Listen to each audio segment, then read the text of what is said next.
Bonjour à toutes et tous et bienvenue sur la chaîne de Gomme de Crayon. Alors je reviens sur ce portrait, j'ai quelques internautes qui m'ont demandé un petit peu d'explications, donc je me suis dit que je pourrais faire cela en vidéo et je le fais donc avec plaisir. Alors, je ferai d'ailleurs certainement une vidéo spéciale sur le dessin du portrait, mais je voulais juste revenir sur celui-là, notamment dans cette vidéo sur les couleurs. Et je précise que je vais aussi faire une vidéo sur les couleurs et une petite réflexion autour des couleurs du portrait. Donc nous voilà partis pour cette vidéo. Donc je vais faire défiler le film en même temps et j'espère que tout cela pourra vous aider. Donc je commence sur ce portrait par travailler uniquement les valeurs et j'ai choisi une couleur donc jaune clair, c'est jaune clair sennelier, avec lac de Garance. Donc je fais un mélange, je peux varier bien entendu la force de ma couleur en mettant soit plus de jaune ou soit plus de lac de Garance, par exemple, pour varier un petit peu mes couleurs. Mais c'est uniquement une montée en valeur avec, pour ainsi dire, une seule couleur. Il faut aussi faire attention, notamment là nous sommes dans un portrait d'enfant, à adoucir les contours, qu'il n'y ait pas de forme trop nette, trop raide. Ce serait un petit peu vieillir en fait le portrait de l'enfant. Alors une fois que j'ai donné les valeurs que je voulais, je vais mettre sur pause. Alors j'ai passé donc un premier jus en travaillant mes valeurs, mais j'aurais pu, là j'étais partie moi dans l'idée d'un portrait je dirais assez rapide. Pour vous donner une idée, j'ai mis le film en accéléré 5 fois, ce qui n'est pas énorme. Donc c'est pas un portrait que j'ai mis excessivement longtemps à faire. Donc je suis partie dans l'idée de faire quelque chose d'assez simple, de pas spécialement travailler beaucoup de la vis, beaucoup de couleurs, etc. Donc bref, cette petite parenthèse fermée, on aurait pu passer encore plus de couches, si vous voulez, pour ce premier travail de valeur. C'est une possibilité, c'était une possibilité. Donc que j'ai pas voulu prendre, j'étais partie sur un portrait de remise en route, donc après ces festivités. Donc, premier travail de valeur fait, je travaille défoncé, donc on peut le voir ici. Alors c'est du terre de sienne, je l'ai juste un petit peu cassé d'une pointe de bleu outre-mer pour enlever un petit peu de vivacité donc au terre de sienne pour ce travail d'ombre. Donc voilà.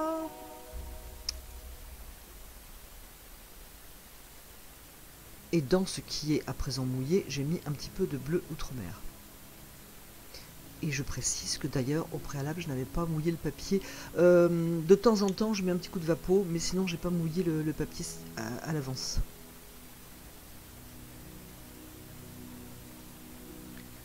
Donc là, j'ai mis un petit peu de lac de Garance. Alors, je voulais pas avoir des lèvres extrêmement rouges. J'y suis d'ailleurs allé un petit peu fort dès le début, mais en fait, j'ai rééquilibré par la suite, hein, parce que des lèvres très rouges qui sortent, par exemple, sur un visage pâle, ou des lèvres parfaitement dessinées, c'est pas toujours très heureux à mon goût. J'ai travaillé l'ombre du regard avec du terre de sienne. Et je vais le refroidir un petit peu avec du brun Van Dyck, tout simplement. Donc là, évidemment, ça fuse parce que le premier terre de sienne brûlé, posé, le brun Van Dyck, bien sûr, fuse. Là, à l'œil gauche, je vais arrêter en fait ici parce que je me rends compte que c'est encore mouillé et ça fuse par contre trop, ça manque de définition. Donc je laisse le regard à gauche et je vais y revenir après. C'est pour ça que là j'estompe pour enlever un petit peu, je trouve que ça, voilà, ça c'est trop, ça a trop fusé.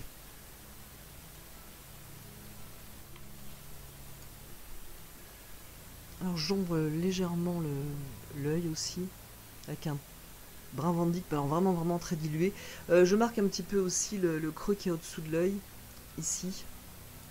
Mais pareil, extrêmement léger parce que adulte ou enfant, si on fait vraiment la ligne extrêmement nette, alors encore plus à un enfant, au niveau ici de l'os qu'on a sous l'œil, bon, ça va être vraiment très dur. Il faut vraiment adoucir le contour de ces formes. Je dirais que c'est assez important, notamment pour un portrait.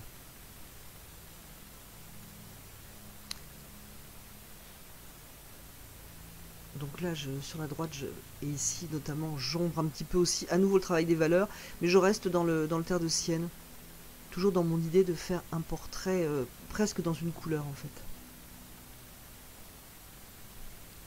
Alors, lorsque l'on... un internaute m'a posé la question que ces portraits ne ressemblaient pas. Pour moi, la ressemblance est un point vraiment secondaire. Moi, ce qui m'importe, c'est l'émotion que l'on a en regardant et en peignant le portrait aussi, pourquoi pas. Mais c'est dans la construction du dessin et aussi des couleurs. C'est-à-dire que là, si vous posez une ombre pour travailler le travail de l'ombre de la joue, par exemple, hein, puisque le portrait va, entre guillemets, tourner grâce au travail des valeurs.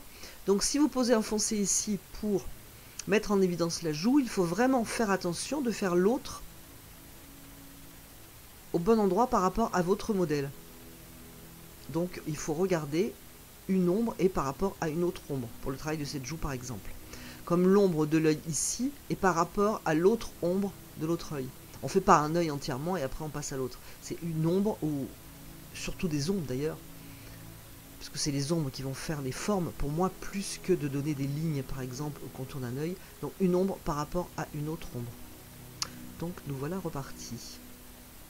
Là par contre j'ai enlevé un petit peu de couleur pour donner un peu plus de lumière à la joue. Et toujours pareil, une lumière par rapport à une autre lumière. Donc je pose un petit peu les cheveux. Alors j'avais un modèle qui avait des cheveux extrêmement bouclés et qui avait beaucoup de masse. Donc j'étais un peu perplexe pour donner une forme qui me convienne à cette belle masse de cheveux. Donc les cheveux, c'est un terre de sienne ou parfois un brun Van Dyck. Et dilué, pour ne pas fermer la forme en haut de la chevelure, c'est pareil. Bon, je vais donner un peu plus d'aspect tout à l'heure, mais ne pas fermer la chevelure non plus, qui représente une forme en fait. Je travaille quelques ombres avec... Alors j'ai essayé outre-mer de donner un côté un peu vieillissant à cet enfant. Donc j'ai pris plutôt un jus très dilué de violet Windsor. J'ai vernissé sur un papier à côté et je trouvais que ça allait bien. Donc j'ai travaillé certaines ombres avec du violet Windsor.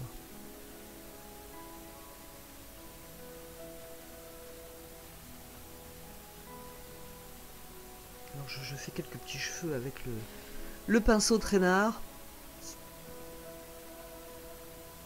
Et là en fait je suis plutôt en train de chercher comment je vais rendre l'effet cheveux et un effet qui me convienne. Donc les cheveux, hein, c'est pas un par un, c'est dilué,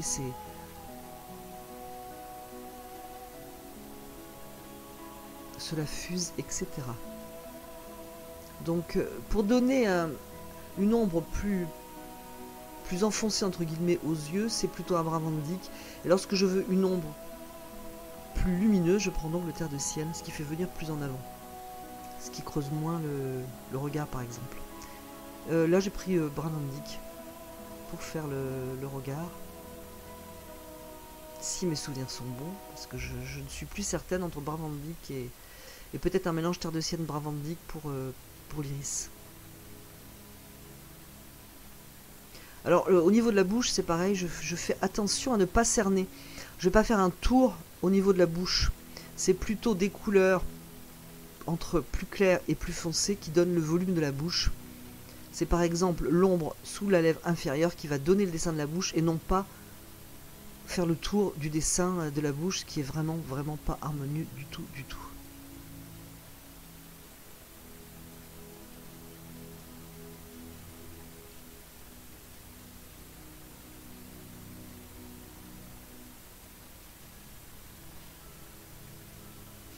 Au niveau des narines, il faut faire attention de ne pas mettre une couleur extrêmement foncée, extrêmement opaque. Il faut donner beaucoup de légèreté parce que sinon, même si c'est plus foncé en valeur, effectivement, sinon on a l'impression d'avoir un trou, comme au niveau de la bouche, hein, si on met quelque chose de très foncé, on a l'impression d'avoir un trou et c'est vraiment pas harmonieux non plus. Et je joue un petit peu avec les ombres notamment plus froides ici. Donc j'ai dû mettre ici du brun, du violet Windsor, certainement dans un brun Van Dyck.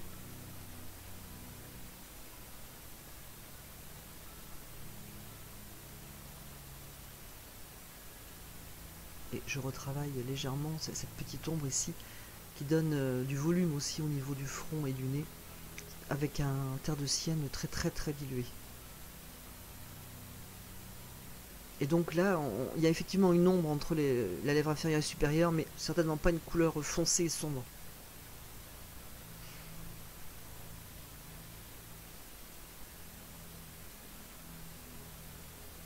À nouveau du violet Winsor pour l'ombre autour du menton, et qui permet de donner un petit peu de volume à la joue qui est beaucoup plus claire.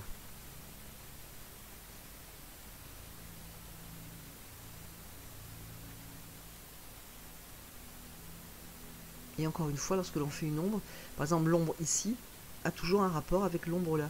Si on ne fait pas ça, c'est là qu'on a un visage en fait qui est tordu, entre guillemets.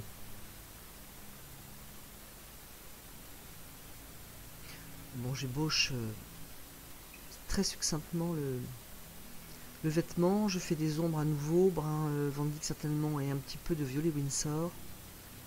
Et puis ça va bientôt être tout, hein, c'est toujours la même manœuvre.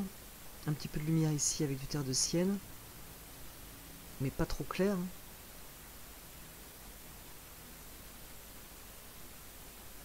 Là c'est une pointe, c'est absolument pas un trait, hein, c'est une petite touche, c'est pas un trait raide et qui ferme une forme.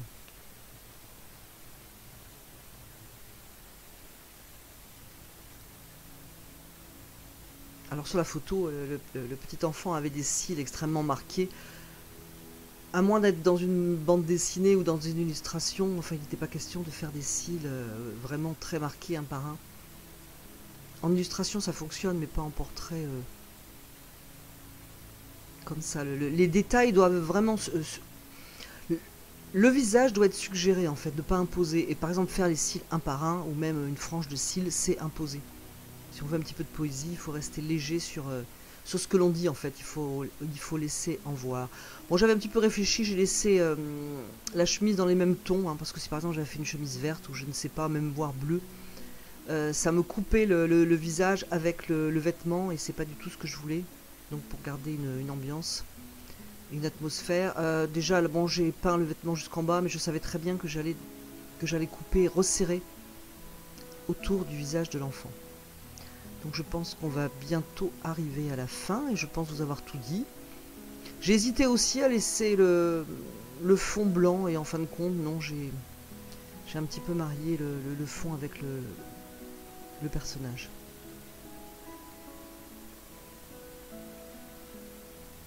Et la difficulté était aussi de trouver un moyen de marier justement la chevelure avec le fond. Bon, ça va être à peu près terminé. Voilà, j'espère que mes explications vont vous aider, vont vous rendre service. J'espère que vous aurez eu plaisir à voir une suite à ce portrait.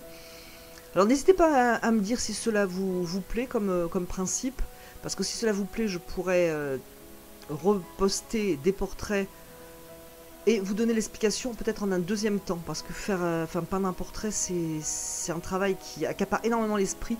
Expliquer en même temps, c'est tout à fait possible, je l'ai déjà fait, je le referai. Mais c'est vrai que c'est plus léger de le faire en deux temps, donc écoutez, j'attends vos commentaires, n'hésitez pas à me donner votre avis sur la question, parce qu'à ce moment-là, ça sera une possibilité. Donc j'attends vos commentaires, et je vous remercie d'avoir regardé, écouté cette vidéo, et je vous dis à bientôt sur la chaîne de Gomme de Crayon.